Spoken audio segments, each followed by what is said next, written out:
palavras do Pedro, eu diria que temos hoje o privilégio de ter 4 pessoas no palco que fazem parte dos 35% que têm mais de 50 anos e, portanto, temos a enorme vantagem, que é uma verdadeira vantagem, de conhecermos todos o que era Portugal antes do 25 de Abril e antes da adesão à União Europeia e, portanto, não nos deixarmos levar por excessivos pessimismos sobre essa comparação.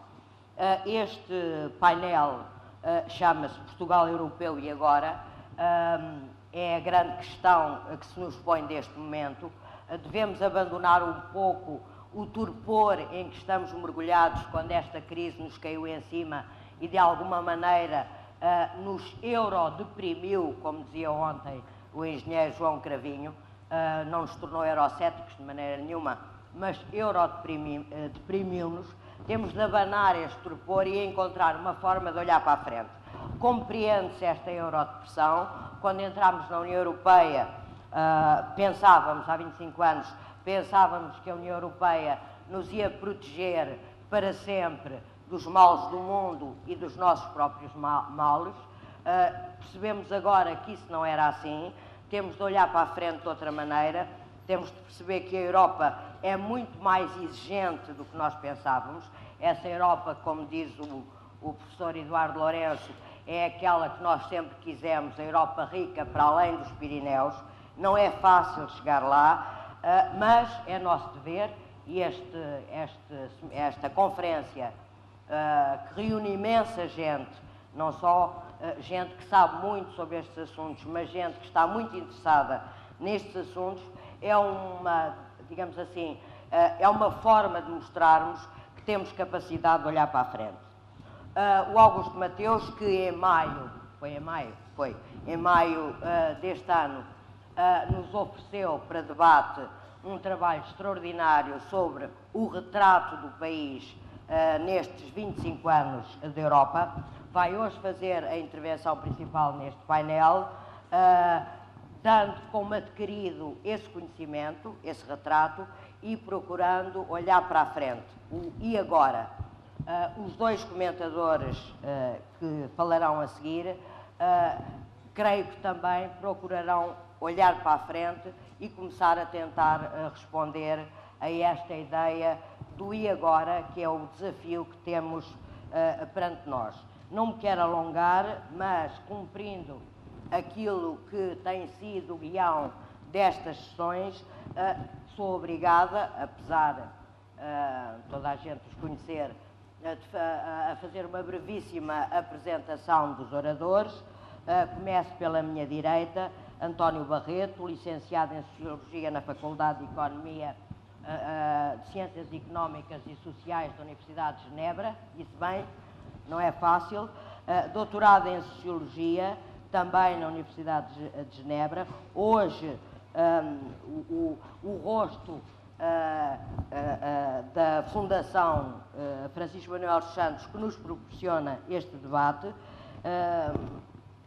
para pessoas mais velhas que acompanharam o seu percurso político, foi ministro e ainda hoje deve ter nas paredes de Lisboa aquela coisa por causa da reforma agrária. Portanto, é uma pessoa que também tem alguma popularidade pela sua passagem pelo governo, mas foi toda a vida, e é essa a sua faceta, na minha modesta opinião, mais interessante, um grande polemista que escreveu, que debateu, que discutiu com uma particularidade, sempre a partir do conhecimento real das coisas e da sociedade. Nós, como sabemos, em Portugal temos o péssimo hábito de discutir sem saber aquilo que estamos a discutir. Portanto, há aqui uma grande vantagem da parte do Barreto e, aliás, da parte dos outros participantes neste painel. Manuel Vilaverde Cabral, licenciado em Letras pela Universidade de Paris, doutorado em História pela mesma universidade, uma longa vida académica que o levou a Oxford, Wisconsin, à École d'Haute Études en Sciences Sociales, igualmente de Paris, ao King's College. Repetindo aquilo que disse em relação ao Dr. António Barreto, também um grande polemista, às vezes até com uma capacidade de polemizar que nos deixa um pouco angustiados, porque é sempre muito forte e muito provocadora. Finalmente, Augusto Mateus, que eu conheço também muito bem, porque fomos colegas na faculdade durante muitos anos. Ele estudou economia, eu fazia outras coisas e, portanto, não aprendi nada. Ele aprendeu muito mais que eu e isso é hoje uma manifesta vantagem, como podem ver à primeira vista. Estudou no ISEG, como eu tinha dito, o antigo ICHEF, é doutorado e professor de Política Económica e Atividade Empresarial no ISEG, foi Ministro da Economia também, não sei se deixou alguma marca nas paredes de Lisboa, mas nessa altura já estava tudo muito mais calmo, quando ele foi Ministro do Governo do Engenheiro Guterres, e, naturalmente, como as pessoas todas que estão aqui sabem, é o autor daquele estudo grande, mas muito fácil de ler, que é o ponto de partida para este debate, e eu dar-lhe imediatamente a palavra. Muito obrigado, Teresa. Muito bom dia a todos. Uma pequena saudação à Fundação pela continuidade de um trabalho muitíssimo importante de difusão de informação, de conhecimento e, sobretudo, de criação de condições para um debate alargado na sociedade portuguesa sobre os seus problemas, e vou tentar, em cerca de 30 minutos, falar da situação em que estamos e, de alguma maneira, daquilo que podem ser 25 anos muito diferentes dos 25 anos que tivemos para trás. Nós estamos, como sabem, numa profunda crise. A primeira base para podermos ser otimistas, para podermos ter confiança e esperança, é não facilitarmos em relação à dimensão dos problemas que temos pela frente. Temos uma profunda crise em Portugal. É uma crise que é conhecida como crise financeira do Estado. É óbvio que temos uma profundíssima crise financeira do Estado que precisa de ser resolvida. Temos um endividamento excessivo das famílias e das empresas. É outra coisa absolutamente conhecida, difícil de aceitar, mas temos uma dificuldade do comportamento das famílias ser mais centrado nos netos do que nos avós, e temos uma dificuldade de capital, de disponibilidade de meios para investimento nas nossas empresas, que também vale a pena não disfarçar. Temos muita dificuldade em ter as capacidades nas nossas empresas para fazermos face aos desafios de que falarei a seguir. E, finalmente, temos uma crise profunda da construção e da governação europeia a que pertencemos e que fazemos com outros 27 Estados-membros, outros 27 países, e mais do que isso em termos de línguas, culturas e valores civilizacionais que legitimam políticas de defesa e de segurança. Dito isto, o trabalho que já foi referido cria condições para um olhar sobre tudo isto relativamente rigoroso. Eu gostava de chamar a atenção para um conjunto de transformações que já foram evocadas nesta conferência, naquilo que eu pude assistir, e que basicamente explicam, em grande parte, pela sua natureza, porque é que a Europa e Portugal foram apanhados de forma tão desprevenida nestas transformações. A primeira grande transformação ocorre com a queda do Muro de Berlim, que muda radicalmente a configuração da Europa, do ponto de vista do que ela é, do ponto de vista do que está na cabeça das pessoas, do ponto de vista de um conjunto imenso de elementos que são determinantes. Ontem também foi curioso, digamos, várias pessoas referirem-se à construção europeia como uma forma inteligente de reparações de guerra. Penso que os que são economistas sabem que a macroeconomia nasceu com o desconforto do Keynes, com a negociação das reparações da Primeira Guerra Mundial.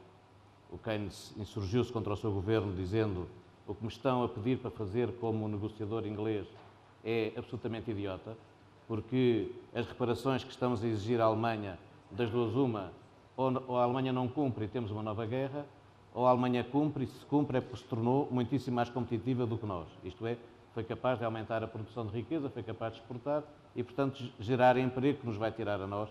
E este é o primeiro raciocínio a sério do que é a macroeconomia, que é uma coisa bem mais complexa do que se pensa. Dito isto, a queda do Muro de Berlim é, de alguma maneira, a viragem de uma Europa que se constrói por referência ao passado, como um projeto de paz, em primeiro lugar, como um projeto de colaboração entre Estados que tinham colaborado pouco, colaboração defensiva, colaboração ofensiva, as comunidades exprimem isso, não é? O carvão e o aço defensivo, a energia atómica ofensiva na altura, portanto, este processo, muito feito para evitar erros do passado, converte-se a partir de 1989 numa coisa dificílima, que é fazer história, inventar, não é?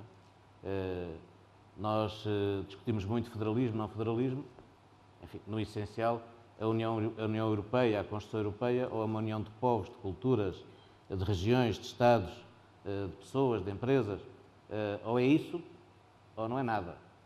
E, portanto, a discussão entre nacional e federal é muito limitativa para aquilo. E nós sabemos que o que temos que construir não existe.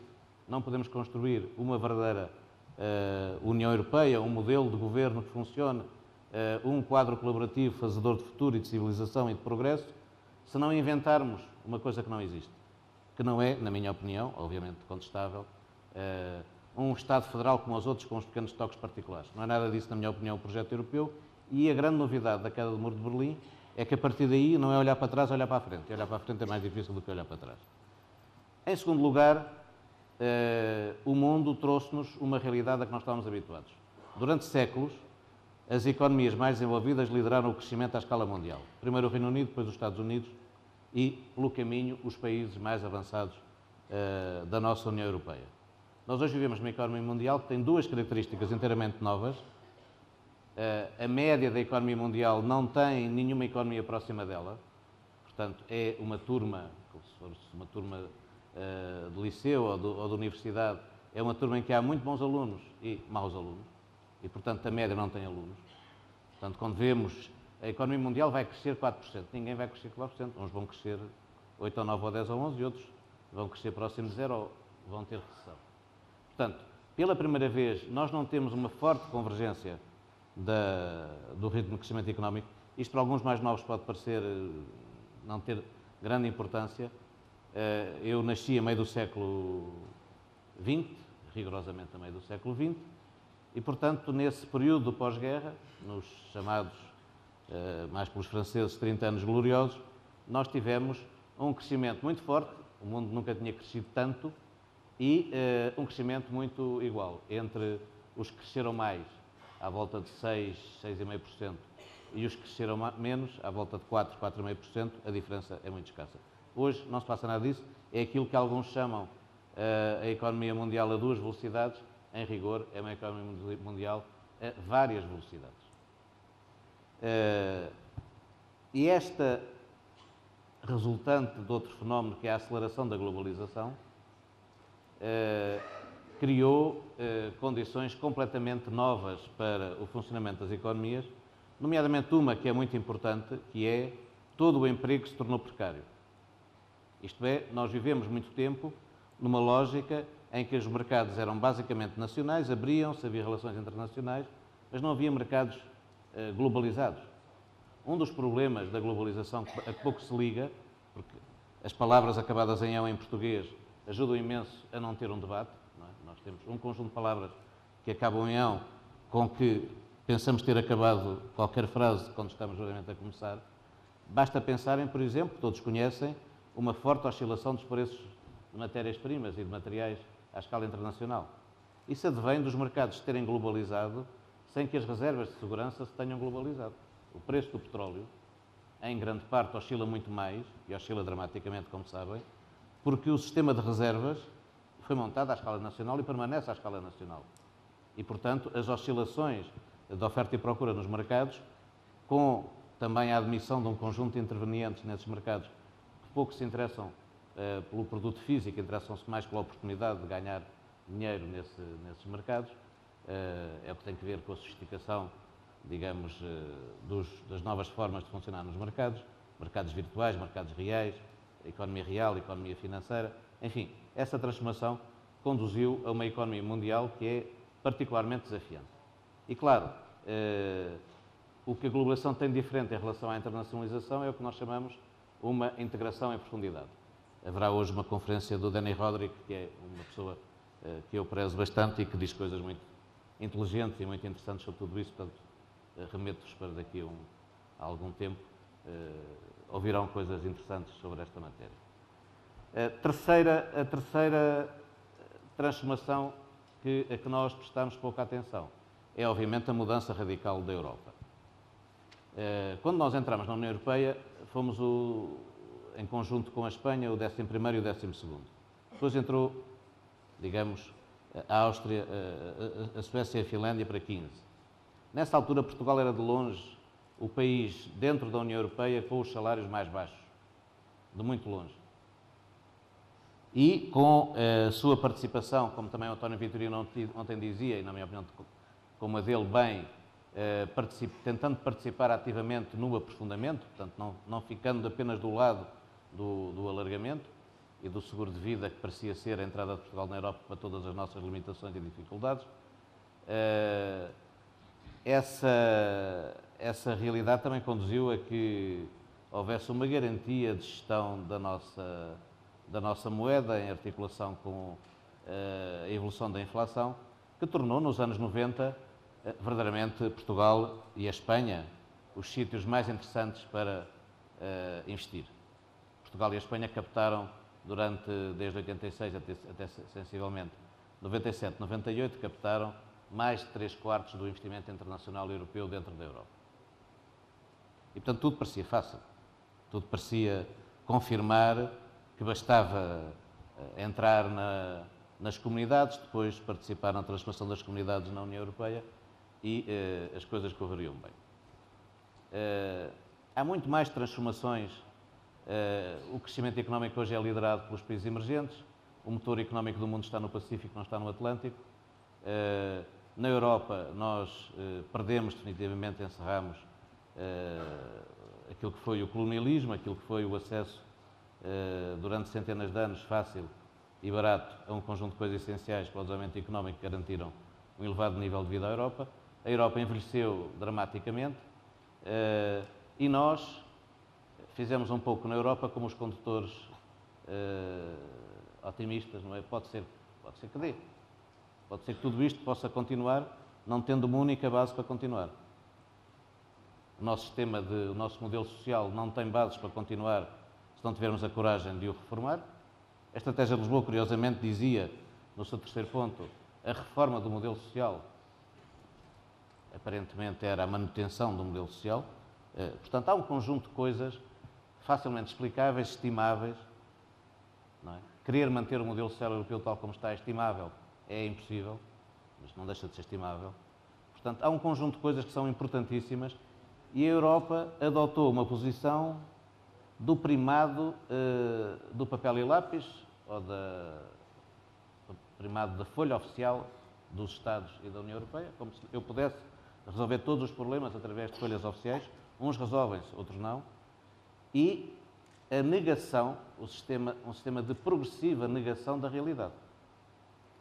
A China, inventamos umas coisas sobre a China, inventamos umas coisas sobre as universidades asiáticas, inventamos um conjunto de coisas que são totalmente falsas, completamente irreais, para tentar desesperadamente fugir da solução dos nossos problemas.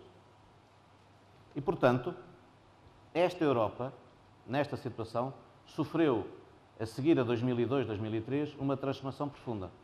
A Europa construiu-se, como sabem, numa base atlântica em que Portugal se envolveu, com o Reino Unido e com outros países pequenos do continente europeu e com a Escandinávia, e construiu-se com o eixo franco-alemão. O processo de alargamento deu a junção destes dois processos com vitória para o eixo continental.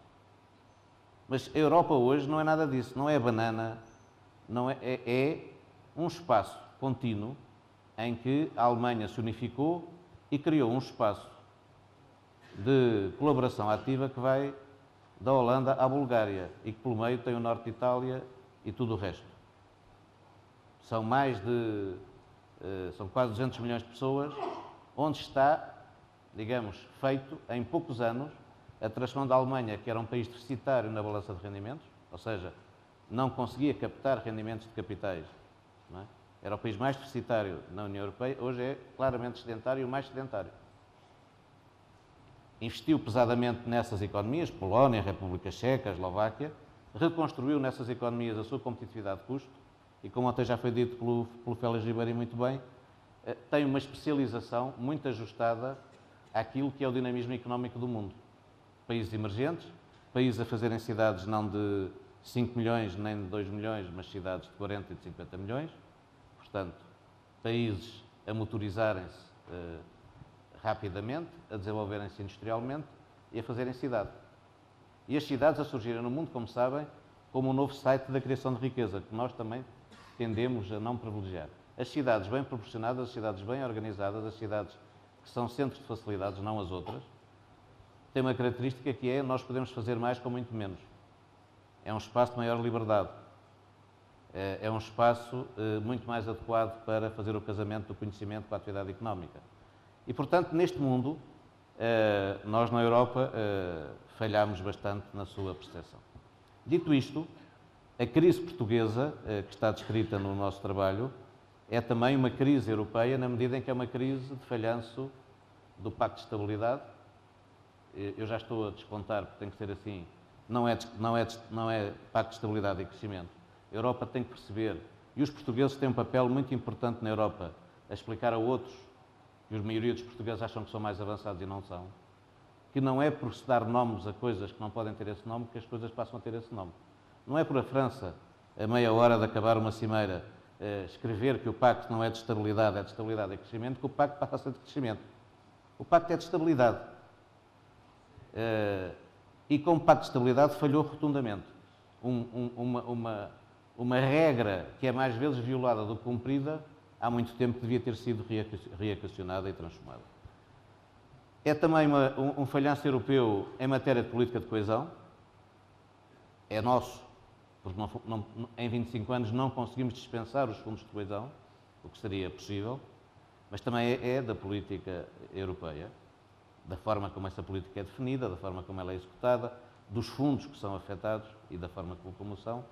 E há uma coisa que não quero deixar de evocar aqui, há também um falhanço na forma como a União Económica e Monetária, digamos, foi concretizada. Em termos muito simples, esse falhanço é um falhanço não do euro, mas da forma como o euro é gerido.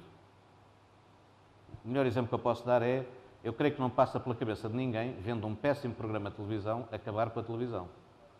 Quando nós vemos um péssimo programa de televisão, nós o que queremos é garantir uma gestão de quem tem a responsabilidade de emitir programas de televisão que não permita, péssimo para muita gente, péssimo para a generalidade, num contexto democrático, não é péssimo para o nosso gosto. Nós temos que nos habituar a que uma coisa péssima para nós pode ser excelente para outros. Não é disso que eu estou a dizer. E, portanto, tal como não passa pela cabeça dar cabo da televisão e proibir a televisão ou sair da televisão, nunca mais ver a televisão, quando o euro é mal gerido, não deve passar pela cabeça sair do euro. O euro tem sido gerido, como nós ensinamos nas universidades, de uma forma que é a negligência benigna. Isto é, o modelo da União Económica e Monetária tem um erro de base, que é um desequilíbrio total entre as funções que são pedidas à política financeira, aos orçamentos públicos e à política monetária. Como também já foi explicado ontem, o euro é construído a medo. O euro é construído a olhar para trás, não é construído a olhar para a frente. E grande parte da gestão do euro é feita de fora da Europa, pelos outros países e não pela Europa. Essa negligência benigna, que é deixar apreciar o euro, qual é a vantagem que tem? Como o mandato do Banco Central Europeu é manter a inflação baixa, entenda-se isto, se tiver mais de um ano acima de 2%, preocupem-se lá com isso, não é? Também não é tão rígido como às vezes se diz. O Banco Central Europeu não anda a querer que a inflação seja sempre 2%. Entendemos na Europa que a inflação alta é a partir de 2%. E como é que isso se gera? Numa lógica, digamos, podia-se dizer, tonta, semilouca, irresponsável, de que o grande instrumento de combate à inflação é uma política cambial que deixa apreciar excessivamente o euro, não são muitos por cento, mas é alguma coisa que se vê, importando produtos mais baratos, em concorrência direta com a produção, digamos, da Europa para o seu próprio grande mercado interno europeu. E, portanto, é isto que está em causa e não o euro. É preciso tornar a vida mais difícil ao Banco Central Europeu, porque a vida de gestão do orçamento comunitário e, sobretudo, dos orçamentos nacionais, já é muito difícil com todos os fenómenos que eu referi. E, portanto, esta crise é, obviamente, também uma crise de uma Europa que deixou-se cair numa moeda forte e não utilizou essa moeda forte. Quando eu tenho um euro que se apreciou quase 50% em relação ao dólar, é tonto dizer que, bom, o iPad vai-me ficar mais barato. É absolutamente tonto. Se eu tenho um euro que se apreciou muito em relação ao dólar, o que eu tenho que dizer, que bom, vou investir nos Estados Unidos. É tudo mais barato nos Estados Unidos. Tudo fica mais barato. Um desconto de 50% é um bom saldo. Há muitas pessoas que compram os saldos com desconto de 50% e ficam contentes. Nós, no entanto, presente e uma aliança entre Estados, setor financeiro e consumidores atrapalhados para, com base nas novas facilidades do sistema financeiro à escala internacional, ir a sério ao endividamento a partir do momento em que as taxas de juros baixaram nos anos 90. Muito mais havia a dizer, fico por aqui do ponto de vista do buraco onde estamos. Não é para ser pessimista, é para, digamos, situar as coisas. O que é que nós temos que fazer? O que é o futuro? Do nosso trabalho ressaltam 6 pecados, entre aspas, nada disto é religioso, sobre a gestão dos fundos em Portugal. Eu vou ser muito breve, relembro-vos o que lá está. Agarramos em meios e pusemos nas condições e não nos resultados. Portanto, fomos pôr dinheiro nas condições. Se eu fizer uma estrada, é um corredor de desenvolvimento. Mentira. Para fazer um corredor de desenvolvimento, eu faço a estrada, ponho serviços e crio condições diferentes de funcionamento da realidade. Não é por eu dizer que aquela escola tem um edifício fantástico que aquela escola é boa. Claro, se tiver um edifício onde entra água, que faz frio, não pode ser uma boa escola. Mas o que faz uma boa escola não é, em primeiro lugar, o edifício fantástico. O problema não é pôr computadores nas escolas.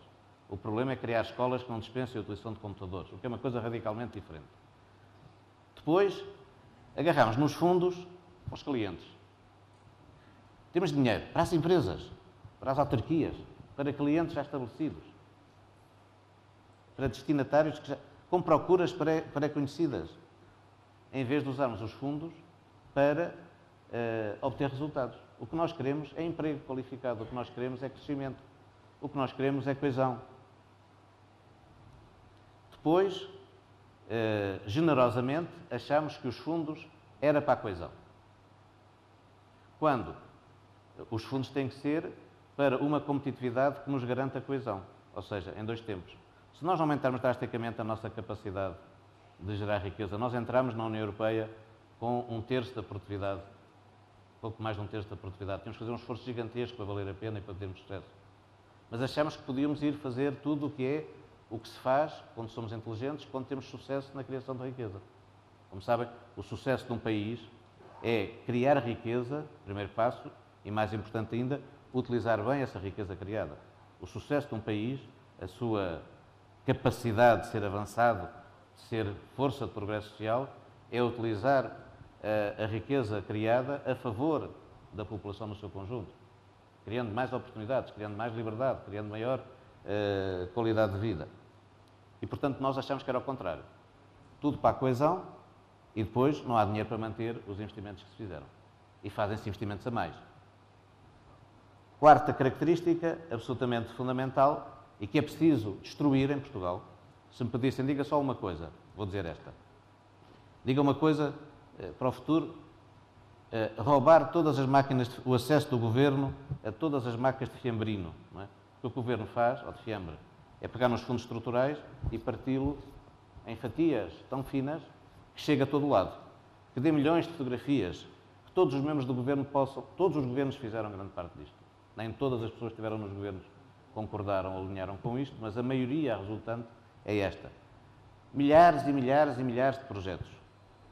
O exemplo mais claro que eu posso dar, dou sempre o mesmo exemplo, Portugal teve um programa para o desenvolvimento da sua indústria têxtil, chamou-se uma coisa indecifrável, que era IMIT, parecia aquele pássaro dos desenhos animados, não é? MIT, não é? IMIT, ninguém sabe o que é, Iniciativa à Manutenção da Iniciativa Têxtil, e a Coreia, ao mesmo tempo, com o mesmo dinheiro, teve um programa, a que chamou Projeto Milão. Podem muitos na sala dizer, mas que coisa mais provinciana, mais de subserviência à Itália. A Coreia explicava isto muito bem, a gente não quer uma região de fábricas têxteis. A gente quer uma região no mundo a produzir, a inovar, a fazer coisas para a moda. Não temos futuro a fabricar, a transformar. Temos futuro a satisfazer procuras diversificadas nos mercados. Quantos projetos fez a Coreia com o mesmo dinheiro que nós? Cerca de 1.200 milhões de euros. Nós fizemos mais de 2.000 e a Coreia fez 17. A Coreia teve sucesso, nós não.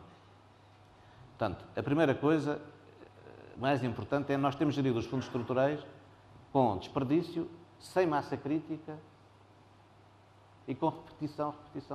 Acabemos com isso. Dinheiro para infraestruturas e capital físico, menos dinheiro, menos importância dada ao capital humano e, sobretudo, à eficiência, à qualidade das organizações, das empresas e das instituições, e ainda por cima, projetos individuais, muitos individuais, cada um sozinho a fazer o seu projetinho. Não é? Tudo o contrário que da experiência, por exemplo, dos programas quadro, que têm sido muito bem aproveitados pelas nossas universidades, não é? E têm sido muito bem aproveitados porquê? Porque não se podem fazer projetos individuais, têm que fazer projetos de colaboração com diferentes universidades.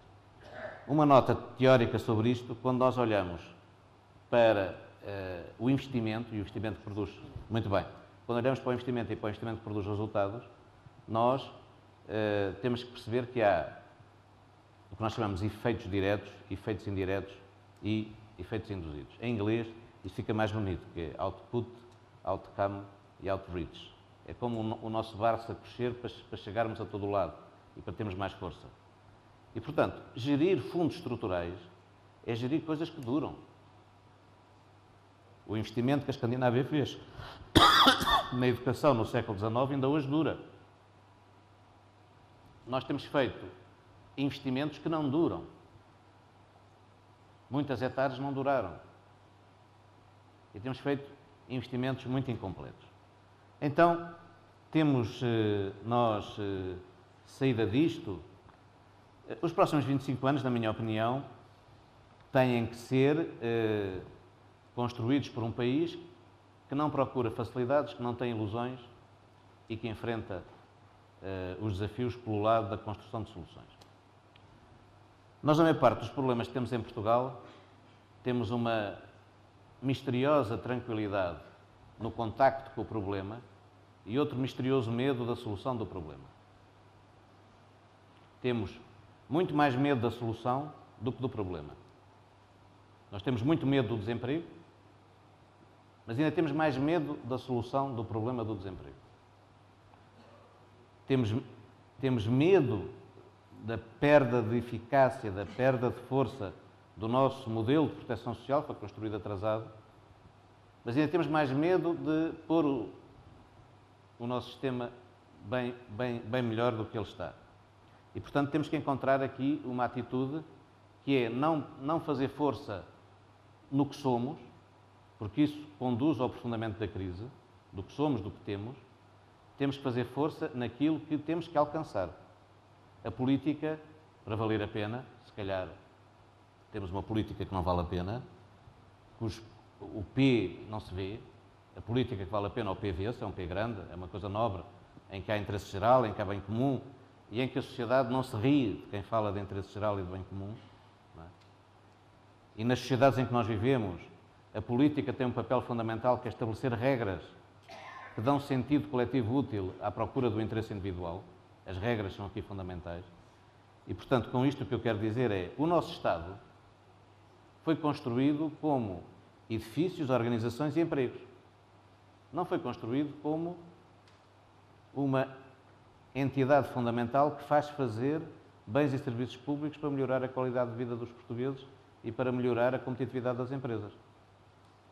Nós não medimos a qualidade dos ministros pelo que eles fazem, medimos a qualidade dos ministros pelo parte do orçamento que eles têm. Este ministro tem milhares, deve ser bom. Não é? E olhamos para o Estado como um sítio de empregos e não como um sítio de prestação de serviços. Isso tudo deveria mudar e vai mudar. Do ponto de vista económico, a grande mudança que temos que fazer é, obviamente, enfrentar objetivos ambiciosos, mas alcançáveis. É possível ter crescimento, é possível, mas só vale a pena ter crescimento centrado na produtividade. É possível fazer uma mudança radical na afetação de recursos. Portugal é um exemplo de uma afetação de recursos completamente, dramaticamente ineficiente. Tudo para dentro, tudo para o consumo. Depois logo se vê. Gosto muito do meu neto, tudo para o consumo. Gosto muito do meu filho, tudo para o consumo. Investir, o Estado que invista. Nós temos que ter uma sociedade focalizada no médio prazo e não uma sociedade focalizada no curto prazo. No curto prazo somos derrotados. E, sobretudo, temos que reequilibrar estruturalmente tudo o que é a nossa relação externa. Portanto, simplificando, para a Teresa não se zangar comigo, temos que acelerar a nossa participação da globalização. Para os problemas da globalização, mais globalização e melhor globalização. Para os problemas da democracia, mais democracia. Nada do que é importante se resolve com menos, resolve-se com mais. Portanto, o nosso principal problema e esta crise tem que ver com termos ficado parados, virados para dentro, na altura em que a Europa e o mundo enfrentaram uma aceleração da globalização e percebermos que o nosso problema de competitividade não é custo. Nós temos um custo salarial por unidade produzida que é 55% da média comunitária, a Grécia 83%, a Espanha 82%, a Itália 100%. Portanto, não é por aí. É, como diria o outro, é a competitividade não custo. Se fosse jornalista, estúpido, ponto de exclamação. O que é a competitividade não custo? Vender o que não compramos. Nós andamos a adorar exportações. O que nos interessa são o valor acrescentado nas exportações. Não nos interessa exportar o que outros nos trouxeram à nossa economia e que nós depois reexportamos. Isso não tem valor. E, portanto, eu diria, para terminar, que o 2014-2020 e o que se segue pode ser feito com algum sucesso do ponto de vista de tomar decisões-chave a tempo e horas. Basicamente, não cair numa lógica que é possível e que seria perigosíssima de uma guerra entre o nacional e o regional. Nós temos que ser capazes de acabar com outra coisa que prejudicou imenso Portugal, que foi não acreditar que o país precisa de valorizar a sua capital, o país não é a capital, a sua capital no contexto europeu e internacional. É importantíssimo para Portugal que Lisboa, a região de Lisboa, a grande região metropolitana de Lisboa, tenha funções qualificadas à escala global. 30 segundos. É importantíssimo articular, digamos, aquilo que é a mobilização do conhecimento, da cultura, da criatividade para gerar um modelo competitivo em Portugal. Nós temos muito mais sucesso se formos por uma combinação inteligente de inovação e de diferenciação. Só podemos diferenciar com cultura e criatividade. Não diferenciamos com tecnologia. Só com essa articulação é que diferenciamos. Portanto, inovação e diferenciação têm que estar casadas em Portugal. E, finalmente, só vamos lá com uma outra gestão dos meios que podemos pôr à disposição daquilo que cria emprego, que é investimento. E, para poderem ter um bocadinho menos de medo do futuro, o investimento público, a despesa pública, não cria emprego. Cria sempre, nos desequilíbrios que temos, maior necessidade no futuro de aumentar a carga fiscal. Posso parecer um terrível liberal, mas não sou. O que vai criar emprego é um círculo virtuoso entre uma economia que, sem medo, centrada naquilo em que é forte, não se vira para fora porque se tinha virado para dentro, mas faz uma coisa bem mais inteligente, que é vira-se para fora a partir de dentro. Vamos para a globalização, vamos para a construção europeia com aquilo que somos, com a nossa cultura, com a nossa história, com o nosso conhecimento, com aqueles que em Portugal e são muitos, são portadores disto. E com isso vamos produzir bens e serviços com grande valia à escala global. Augusto, é uma ótima maneira de terminar a tua intervenção. Muito obrigado.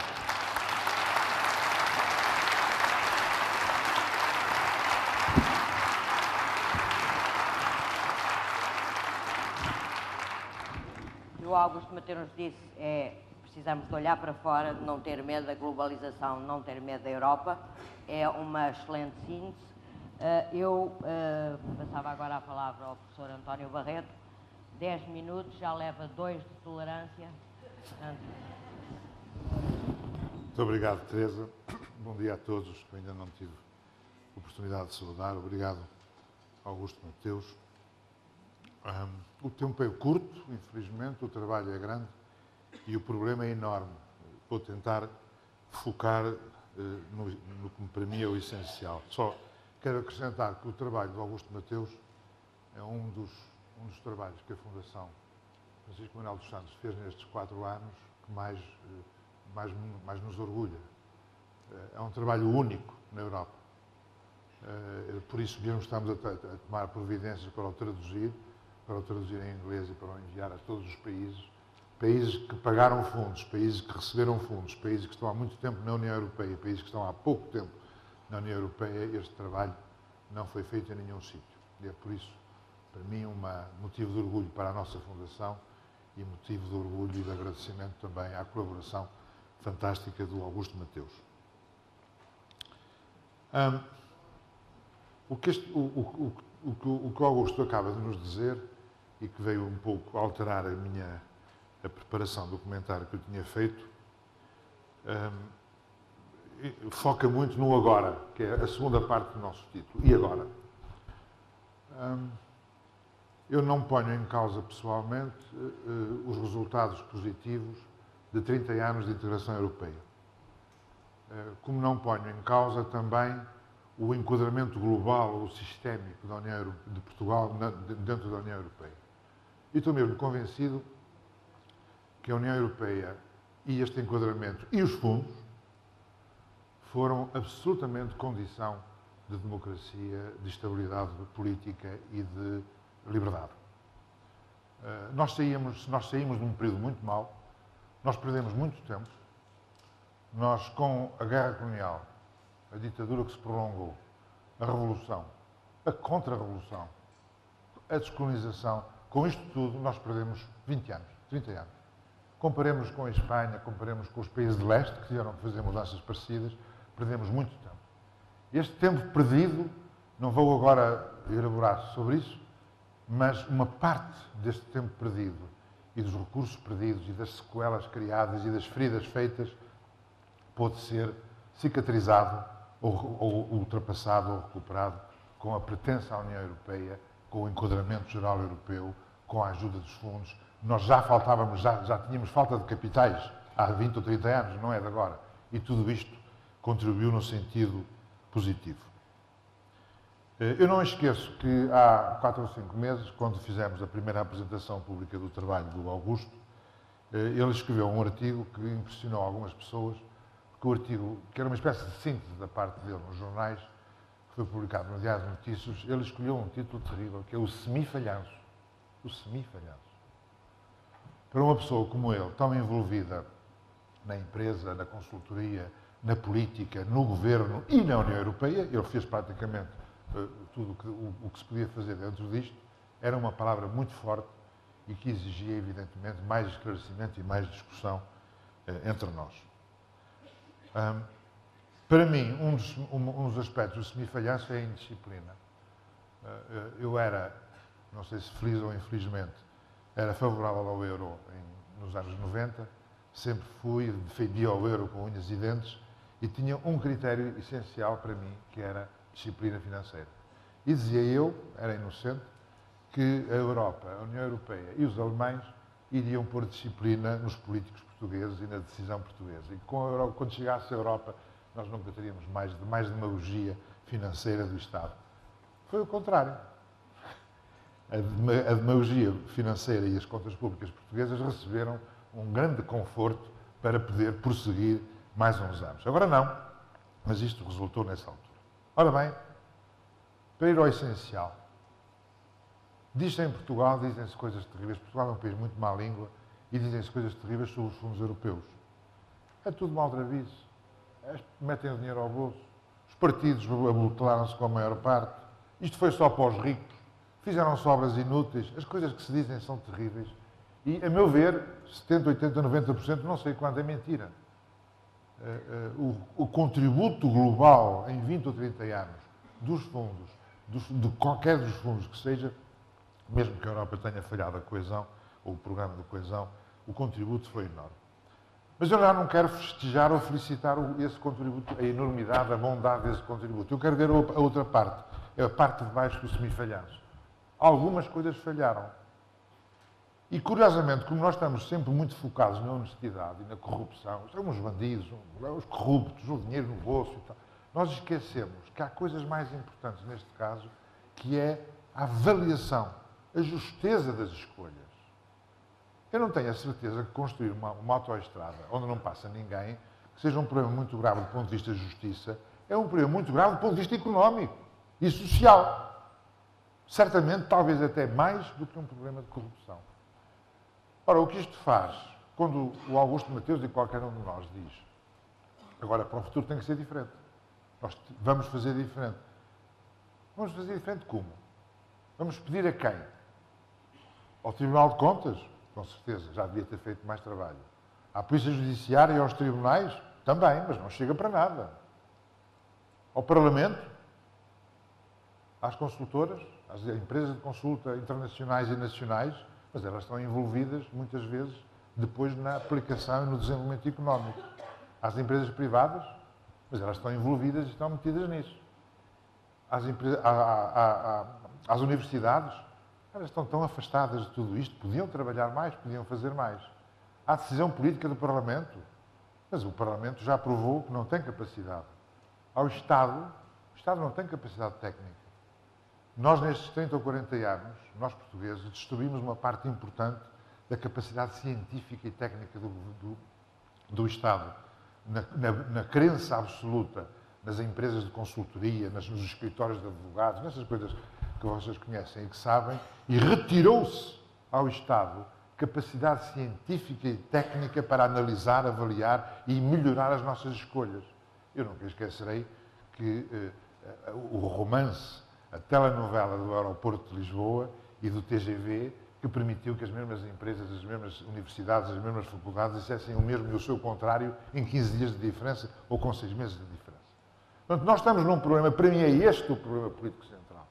Como é que nós, nos próximos 7 anos, em que vamos ter à nossa disposição mais de 18, 19, 20 mil milhões de euros para distribuir em candidaturas, como é que nós vamos criar candidaturas, selecionar projetos e selecionar 17, não 2.000, como na Coreia, como ao contrário da Coreia?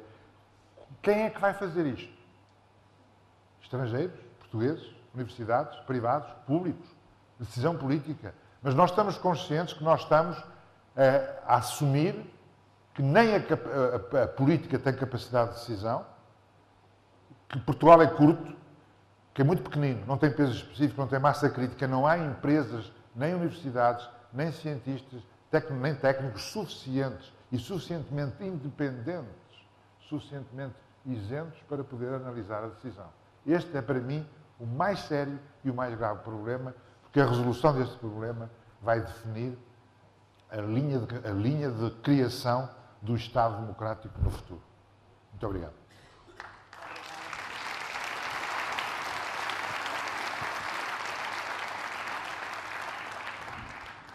Dr. António Barreto foi de uma precisão verdadeiramente científica e era isso que a gente também precisa em Portugal. Manel. Muito bom dia a todos. Cumprimento a vasta audiência. Agradeço à Fundação Francisco Manuel dos Santos o convite, que vem já do período anterior e no qual mentalmente continuarei a basear-me, procurando agora sintetizar e, se possível, acrescentar alguma coisa àquilo que já foi dito, mas não será fácil. Talvez já não tenha a oportunidade de dizer mais nenhuma asneira, mas também não terei a oportunidade de dizer mais nada ou quase. Remeto, portanto, para o texto que tive o enorme interesse em fazer de comentário ao estudo do Augusto Mateus, que agora foi adiantado, digamos assim, e do que falarei mais reativamente do que reflexivamente. Para além da própria limitação do tempo, não é, que pesa sobre nós, eu atrevo-me a dizer que ninguém, e digo literalmente ninguém, incluindo os gurus que aqui têm passado, sabe realmente o que se irá passar, como de resto ninguém sabia o que se iria passar e, entretanto, passou. Ninguém, nem os mais espertos. Luhmann, um dos meus mestres da teoria sociológica, diz que as verdadeiras revoluções são as que acontecem por surpresa, porque se fossem previstas não aconteceriam, porque seriam absorvidas, invitadas, subsumidas, etc. O que faz mais sentido do que possa parecer à primeira vista.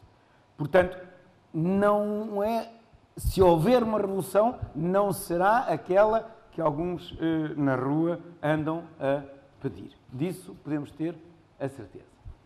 Há um ponto que eu não vi referido, nem no livro, nem aqui, mas eu também não estive em todo o lado, não tenho, infelizmente, esse dom, mas há um ponto que, para mim, é absolutamente fundamental e que é parte da explicação e da incompreensão, da impreparação, da incompetência, quer dizer, com que nós beneficiámos, porque beneficiámos, até pelo menos já 3 ou 4 anos, já tínhamos tido 2 grandes avisos, dos quais ninguém quis ouvir, limpou o ouvido e deixou-os passar.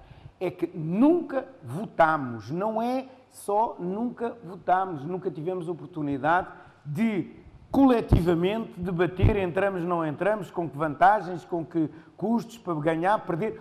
Gostava de ter ouvido os soberanistas de hoje, quer dizer, nessa altura, por exemplo, era nessa altura que o debate soberanismo, federalismo ou tendências federalizantes deveriam ter sido publicitadas, expressas, e depois uns seriam pró, contra, usariam os argumentos que pensassem. A verdade é que nunca nos deixaram votar, foram de um cinismo, a classe política foi de um cinismo absoluto, que eu, enfim, documentei várias vezes e algumas em público. Uma vez estava o Zé Alberto Carvalho, se ele tivesse estado aqui, talvez se lembrasse.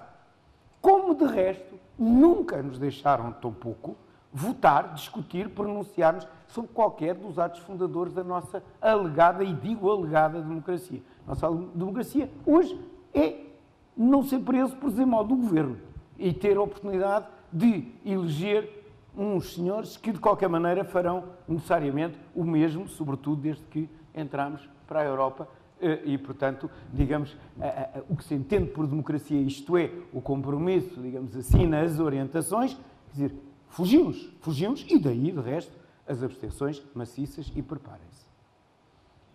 Em relação ao estudo do Augusto Mateus, eu quero só relembrar o desinvestimento, enfim, ou a falta de investimento, os gastos de regime, as obras de fachada, tudo discutido. Recordo-me perfeitamente que o Dr. Cavaco Silva terá perdido, quer dizer, a última eleição, enfim, o seu partido, porque ele já não se submeteu à votação, terá perdido por causa do que se chamava o cimento, as obras de cimento, e pouco tempo depois o ministro, que estava aí agora a demonstrar saber tudo para o futuro, não é? Dizer, mas o nosso cimento é diferente do outro cimento. Tudo isso foi dito nos nossos ouvidos e nós, mais uma vez, deixamos passar.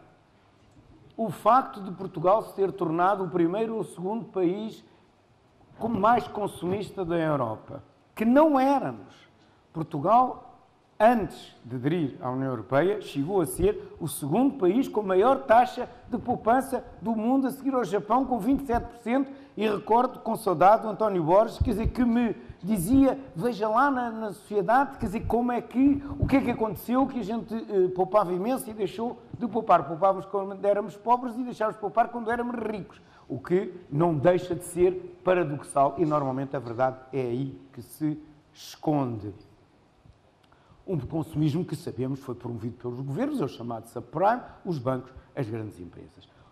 numa coisa que nos diz a nós, enfim, António Barreto, eu e o próprio Augusto Mateus, particularmente, que é o problema da educação e da investigação científica. Eu sou um profissional da investigação científica nos últimos 30 anos, com responsabilidades a todos os níveis e tendo, evidentemente, enviado recados, quer dizer, que me competiam na altura, aos quais não obtive nem um e-mail de resposta, nem dizer recebi o teu recado. Não é? Hoje explica, evidentemente, o famoso desemprego qualificado, que eu chamo credenciado, porque qualificado eu não sei, porque ele nunca fez, digamos assim, nunca teve resultados, criou condições, como explicou muito bem o Augusto. Se eu não o cito mais é porque o tempo é escasso. O futuro, muito bem, estou a chegar ao futuro. Eu sou, e não é por razões conjunturais, e muito menos políticas, no sentido eleitoral do termo, eu sou dos que acreditam que é muito, mas muito difícil mudar um sistema societal de funcionamento. E que não é do ponto de vista político que ele é mudado, pelo contrário, os políticos são, por definição, e ainda por cima, os eleitos, ainda pior, são os recondutores daquilo a que os teóricos chamamos a path dependence, a dependência relativamente às escolhas que foram feitas ao longo de séculos, no nosso caso, praticamente 1000 anos. O subsistema, desculpa, deixa-me terminar, aliás, não gastei os 10 minutos, quer dizer, não gastei, Manel, 10 horas, são 10 e 7, Posso falar, tenho uma folha, se é isso que queres. Por consequência, o subsistema, a variável mais independente de um sistema societal qualquer, o nosso também, justamente é a economia.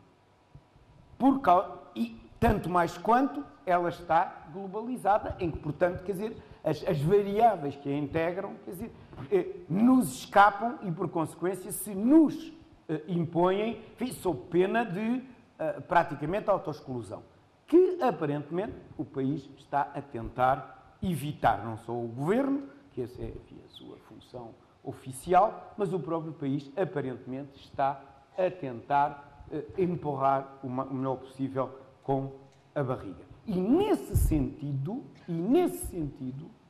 as alterações positivas que se verificam no comportamento económico são provavelmente os indícios, digamos assim, mais seguros que temos quanto ao futuro. O inverso, o segundo ponto, é a desestatização. No dia em que o FMI foi chamado, que era assim que na altura se falava, agora diz-se a Troika, Portugal, o PIB, 53% do PIB, dependia direta e exclusivamente do Estado, o que em Portugal quer dizer do governo. Não é? Diretamente, indiretamente mais um tanto, e ficavam, quer dizer, praticamente a banca e algumas grandes empresas. Algumas dessas, aliás, são só grandes em tamanho, porque na verdade são majestáticas, para usar a palavra do século XIX, que são as privatizadas, as desnacionalizadas, mas onde o Estado continua a ter, como é evidente, um peso enorme.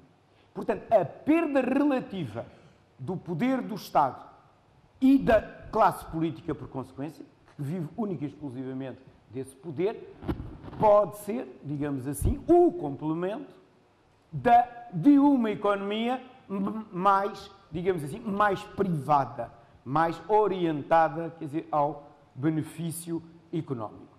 O terceiro ponto, que aliás faz parte do meu documento, o próprio António Barreto, aliás, quis que eu dissesse alguma coisa sobre isso, é o problema do envelhecimento. O envelhecimento da população portuguesa não parou de crescer. Nestes 2 últimos anos, o número de bebés, que já era dos mais baixos do mundo, diminuiu 10% cada ano.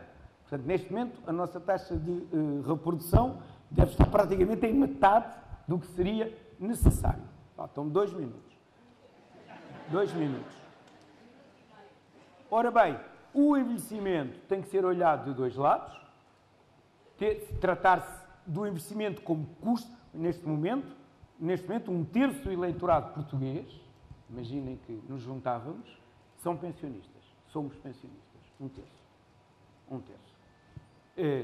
Quem é que vota pelas crianças? Pelo futuro das crianças? É seguramente parte do envelhecimento, o descuramento do pensar nas crianças. Quanto menos se pensará nas crianças, mais a população envelhecerá.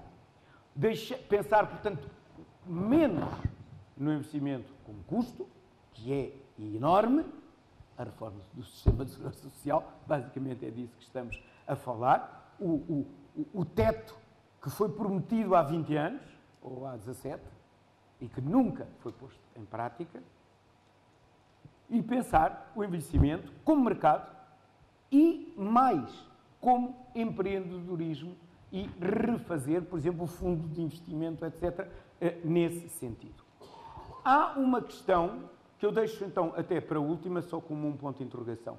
Antes disso, eu digo, na medida em que qualquer destas coisas dependa do sistema político, António Barreto já disse o que é que há de esperar. Não digo mais nada. No que depender disso, não teremos o que precisamos. Isso parece-me evidente. Essa é a tal revolução. Como é que isso se faz? Nunca se fez. Na Europa nunca se fez. Isso é um sistema inédito para bem e para mal. Para terminar, é uma reflexão que a mim me tem tocado. Eu fui toda a vida um desenvolvimentista, Portugal precisava de crescer, e cada vez que crescia 0,5%, eu já ficava contente. Se crescesse 5%, ficava contentíssimo.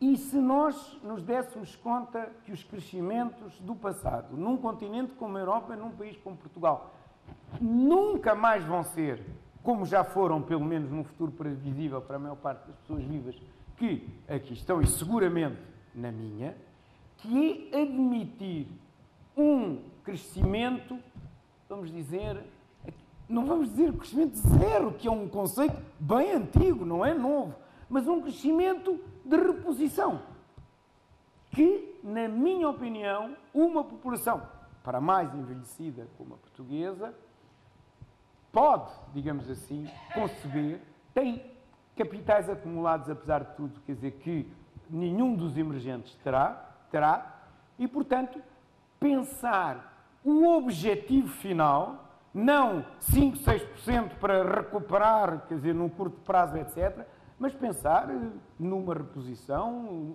1%, 2%, a população não aumenta, por consequência, a redistribuição teria que ser mais equitativa. Muito obrigado. Obrigada. E desculpa.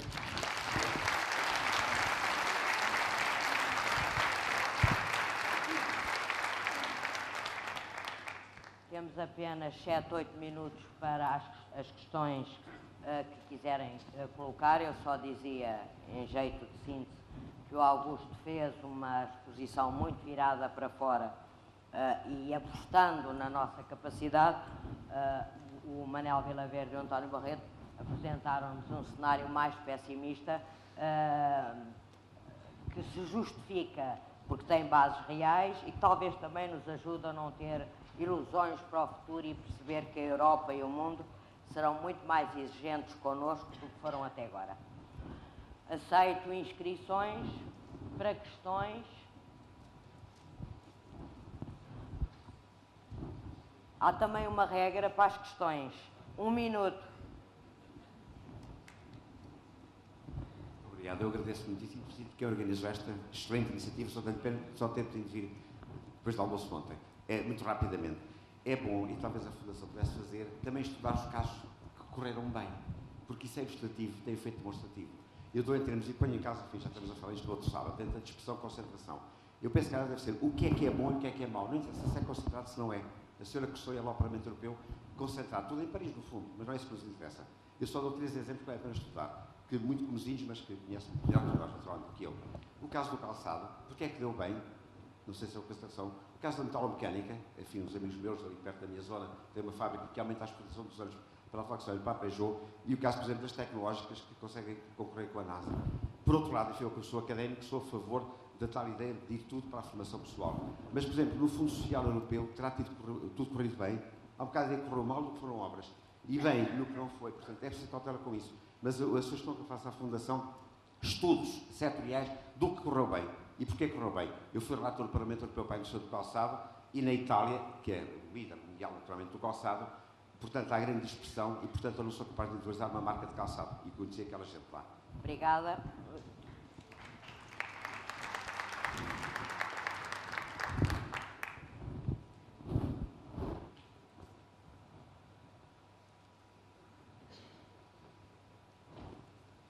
Bom dia. Portanto, o painel falou basicamente em questões políticas e sociais, portanto, questão da origem do que nos aconteceu. Portanto, eu partilho ali da visão, de facto, houve muita coisa que correu mal. Eu tenho 43 anos, mas ainda me lembro do que era Portugal antes da União, da adesão às comunidades europeias. A minha pergunta é, nós temos claramente, na minha leitura, grandes problemas como sociedade. Portanto, temos muitas virtudes, mas temos também alguns defeitos. 2 deles são uma inveja crónica, portanto, que é muito documentada e que é visível quando se critica um empresário que procura melhores condições para o seu investimento, em vez de criticarmos as opções que não tomamos como sociedade, nomeadamente a nível político. Interrompê-lo, mas queria que formulasse uma questão. Vou concluir. Um Por minuto isso, é muito pouco tempo. a minha questão é a seguinte, portanto, o que é que podemos fazer como sociedade, portanto, para ultrapassarmos, sobretudo, os defeitos que temos, portanto, mantendo claro o que temos de bom, que é muita coisa, portanto, mas o que é que podemos todos fazer como sociedade para construirmos uma sociedade diferente? Está claro. É uma questão que habitualmente não é abordada, é relativamente ao custo da alimentação, como consequência da adesão à União Europeia. Não sei se as pessoas sabem que o aumento do custo da alimentação em Portugal para os produtos fundamentais duplicou em muitos anos, salvo os anos de 95, 98, os valores foram tremendamente elevados e nunca vi os estudos ou referências do professor Augusto Mateus à incidência dos tais 80 milhões que são ditos fundos estruturais ou fundos de ajudas, qual é a incidência verdadeiramente dos custos da alimentação que podem atingir uma porcentagem muito elevada desses 80 milhões, qual é verdadeiramente a incidência desses custos alimentares nesses valores globais que nos foram atribuídos. E ainda mais porque isto é essencial. Pois, mas ainda tem que ser mais muito rápido. sabendo que estamos no país em que o custo da alimentação hoje não andará longe dos 15 a 20% do custo da receita, do custo do orçamento familiar. Muito obrigado. Obrigada. Só mais uma questão, pode ser ali.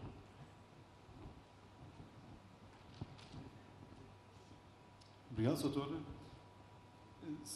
Não vou ultrapassar um minuto. Em relação, uma pergunta para o professor Augusto Mateus, a pergunta é a seguinte: em termos macroscópicos, é correto ou não dizer que a história de Portugal nos últimos 40 anos é, grosso modo, a seguinte: nos finais dos anos 70, gastámos a herança do professor Salazar. Nos anos 80 e 90, gastámos as doações europeias. Nos anos 2000, gastámos os empréstimos fáceis. E agora batemos na parede. Esta é a pergunta. Repare que, se isto é assim, somos o neto ladrão, neste momento, aburguesado, com muitas facilidades, depois do avô galego ter trabalhado. Pergunta para a doutora Teresa de Sousa, se me permite uma pergunta para a senhora. Ainda não passei um minuto. Será um serviço a Portugal, será um serviço à procura de soluções, diabolizar o passado, diabolizar o Estado Novo, por exemplo, chamando ditadura, o que o aproxima de fascismos e nazismos num absurdo histórico total?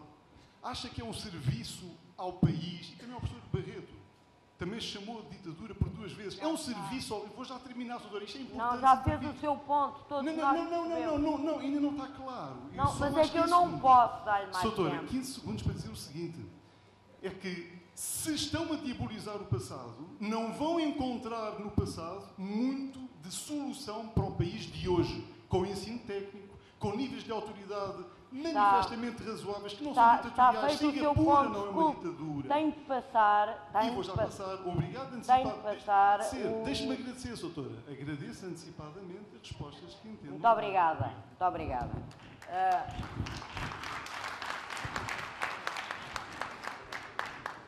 Vou dar um tempo que cada um achará o mais razoável para o nosso desastre. Exato, já estamos amarelos. Para responder de uma maneira geral a estas questões, começava por Tiago. Das questões, o principal problema é como é que nós podemos melhorar. Como é que podemos aprender com as lições do que fizemos bem e do que fizemos mal e como é que podemos resolver problemas. Não é o tema desta conferência, embora ela ajude. Os livros em que a maioria se apoia diz que os partidos políticos são a base da democracia. Enfim, eu aceito isso desde que os partidos sejam democráticos. E, portanto, nós temos que fazer uma leitura mais rigorosa de certos princípios. Partidos políticos democráticos são a base da democracia. Partidos políticos pouco democráticos não são a base de uma democracia. Portanto, eu não vou entrar na discussão, que é importante, que é a solução completa dos nossos problemas. Mas vou tentar mostrar que podemos ser mais otimistas, podemos ter mais confiança no futuro, se não quisermos resolver todos os problemas. Se quisermos resolver aqueles problemas que podemos resolver. E esses podem, obviamente, ter influência sobre os outros.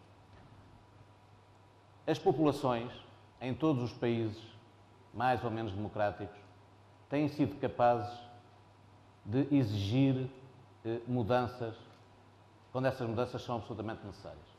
Isto é, muitas vezes são as populações que transformam, nomeadamente na democracia, o exercício da política, não na arte do possível, mas na arte de tornar o necessário possível, isto é, fazer. Nuns casos é direta já, como foi no Brasil. Não é o nosso caso agora. Do ponto de vista formal, isto está tudo mais ou menos bem. O que nós temos que mudar é o exercício daquilo que está mais ou menos bem, isto é, com muitas coisas muito mal, como aqui foi visto. E, portanto, regras. Eu vou dar um exemplo que tem a ver com a sua pergunta. Não tomem como elogio a mim próprio.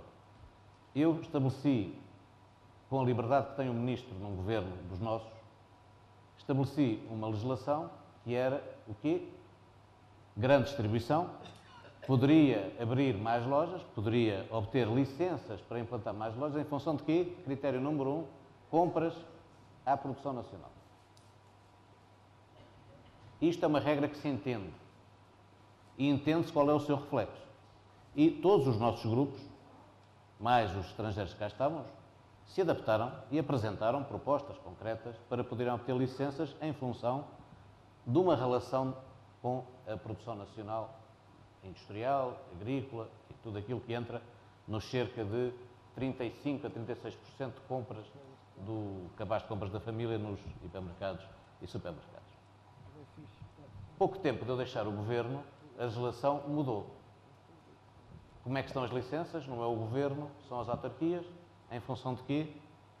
Das chamadas necessidades da coesão nas autarquias. As chamadas obras, a variante, a rotunda, conjunto de coisas. Os agentes económicos privados adaptam-se às regras que os governos estabelecem. E a importância das regras é esta. 5 anos depois, 10 anos depois, duas regras diferentes têm uma importância decisiva, têm consequências absolutamente decisivas, do ponto de vista da natureza das cidades, do ponto de vista da localização das atividades económicas, do ponto de vista, digamos, do que referia em matéria de setor primário. E, portanto, o que eu aqui tentei neste espaço, que é um espaço de liberdade, de discussão, é tentar dizer uma coisa que não disse, e digo agora, tudo aquilo que nós... Enfim, eu creio que nós em Portugal achamos que a democracia era um fim e não um meio. Isto é, o 25 de Abril é apenas, digamos, a possibilidade de fazermos coisas que anteriormente não podíamos fazer. Nada acabou. E há uma coisa que está exatamente na mesma, ou pior, que é o corporativismo. Uma desconfiança total entre o setor público e o setor privado. Uma desvalorização total do que é social. Nunca se fala de voluntariado a propósito do nosso sistema de saúde. E sem voluntariado, o nosso sistema de saúde não aproveita uma coisa, um ativo fundamental do nosso país que está imensamente desenvolvido comparativamente com outros países que nós chamamos avançados. E, portanto, aquilo que eu creio que é absolutamente decisivo é travar a batalha de generalizar aquilo que correu bem. Mas atenção que o que correu bem correu numa lógica em que tivemos sempre o mesmo problema, que foi ter expressão, ter massa crítica. E, portanto, qual é a força que tem a população portuguesa em matéria de fundos estruturais para fazer isto? A Comissão Europeia, o Parlamento Europeu, as orientações que já foram definidas. As orientações são inequívocas. Metam lá a descentralização estratégica. Isto é, sejam simpáticos do ponto de vista do acesso aos fundos para a região centro, para a região norte, para a região do Alentejo, para as regiões dentro dessas regiões. Penso que todos sabem na sala que a configuração dos vales à volta do Grande Porto tem indicadores de coesão social terríveis e que esse é um problema nacional, não é da região norte. Toda a gente sabe que a região centro tem características diferentes. Tem dentro de si o sul do norte e o norte do sul, basicamente Aveiro e Leiria, à volta disso, as baixadas e as subidas, onde há distritos industriais e onde há das melhores experiências de desenvolvimento, digamos, com êxito, usando os fundos estruturais. Podemos usar os centros tecnológicos, não é? Em São João da Madeira, em Leiria, os moldes e ferramentas especiais. Podemos multiplicar. Há milhares de coisas bem feitas em Portugal. O nosso problema é da andorinha ou de um conjunto de andorinhas a uma primavera. Nós temos muitas andorinhas, não temos primavera, e esse é o nosso problema. E, portanto, o que eu penso que é preciso fazer é não pensar tanto nos culpados, não pensar tanto na impotência e descobrir potência de democracia, de cidadania. Os portugueses têm que se unir, e estas iniciativas servem para alguma coisa, é para facilitar que as pessoas exprimam com rigor e com força aquilo que o Governo, seja ele qual for, tem que fazer, em vez da vã esperança de que mudando o Governo muda alguma coisa fundamentalmente neste horizonte. E, portanto, só 10 segundos, a minha questão não é irrealismo, é concentração naquilo que está indicado nas organizações comunitárias que nos servem.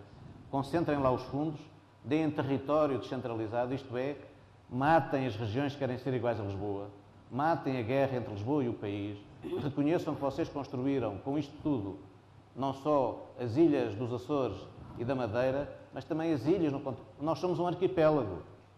Temos uma imensidão do continente submerso do ponto de vista das oportunidades de desenvolvimento económico e social. Não porque seja interior, que é outra invenção portuguesa absolutamente tonta. Não há interior.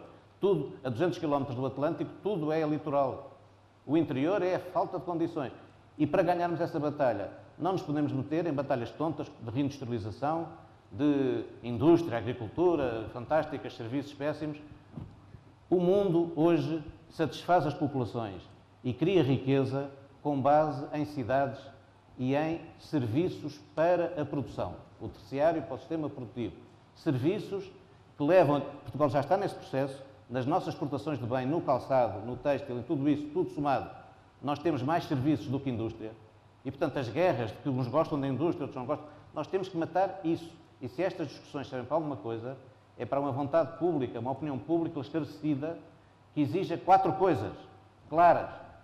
E algumas, eu exemplifiquei, podem ser outras, e se não for isso, nós continuaremos nas ilusões da diferença de vocabulário, sempre a dizer a mesma coisa, sempre a passar ao lado daquilo que é mais difícil. É mais difícil ser gerido do que gerir, a democracia é mais difícil do que a não democracia, e o essencial que temos aqui é podermos mobilizar em torno daquilo que faz a diferença em relação aos erros perfeitamente estabelecidos e às oportunidades que temos pela frente. Temos mesmo de parar. Eu Parei. detesto prejudicar o painel seguinte, que tem o mesmo direito de estar aqui que nós, e, portanto, se não se importam, pedi aos 2 comentadores para guardarem o que tinham a dizer para outra sessão, porque eu não me sinto confortável de estar, ou então 30 segundos para cada um, se quiserem. Manel, 30 segundos. Não gosto, não podemos prejudicar a sessão seguinte. 30 segundos é difícil. O Manuel Porto O que eu escrevi como a minha conclusão do relatório do Augusto Mateus é que Portugal melhorou muito, mas perdeu em comparação com todos os seus parceiros e competidores relevantes. Esta é a conclusão. Há limites à nossa responsabilidade. Não falei neles porque não havia tempo. O mais óbvio é que não somos os únicos com problemas. E quem nos deu o dinheiro para fazermos as autoestradas não era para a gente, quer dizer, nos gabarmos os quilómetros, mas para lhes comprarmos os automóveis que compramos. E houve, sobretudo, um ataque fortíssimo da globalização contra o euro, para acabar com ele, através das bolsas anglo-americanas e, sobretudo, do City of London. Basta comparar o Financial Times e o Wall Street Journal e dos seus gurus, que neste momento, a mim, que não percebo nada de economia, como Deus e Fernando Pessoa, me parece ter-se concentrado mais na especulação, nos ganhos, que continuarão a fazer e que sempre fizeram, inclusivamente pessoas que temos ouvido aqui, e que terão aparentemente desistido de destruir o euro, porque se tivessem insistido nisso e tivessem sido capazes disso, isso evidentemente para nós teria sido altamente prejudicial. Portanto, a minha posição não é pessimista, exceto, efetivamente, no que diz respeito à composição, orientação, práticas repetidas de 40 anos praticamente, de uma coisa chamada a classe política. Vou citar a frase que o Augusto Mateus citou. Sim, não há democracia sem partidos políticos, mas graças a Deus não está lá escrito em parte nenhuma que em Portugal tem que ser aqueles. Nós dividimos-nos naturalmente.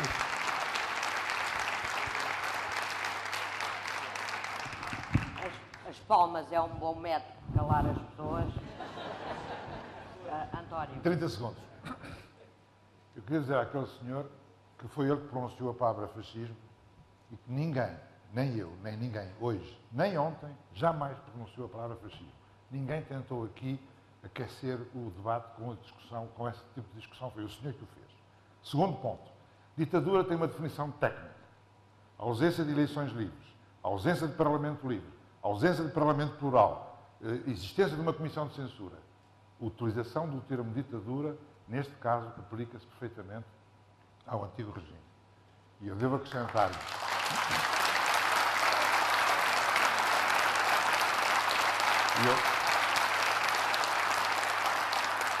E eu tenho de acrescentar que a herança do Dr. Salazar, que parece que foram qualquer coisa como 600 toneladas de ouro, incluiu também 40% de analfabetos, a maior taxa de pobreza da Europa, a maior taxa de mortalidade infantil da Europa.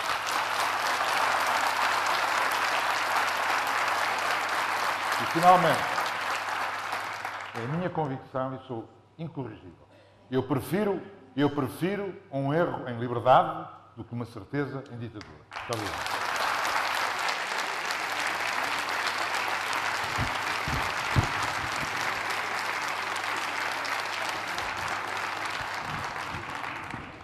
Terminámos a sessão da melhor forma possível. Era preciso ouvir aquilo que o António Barreto acabou de dizer. Peço desculpa a quem vem a seguir. Por nós, muito obrigada.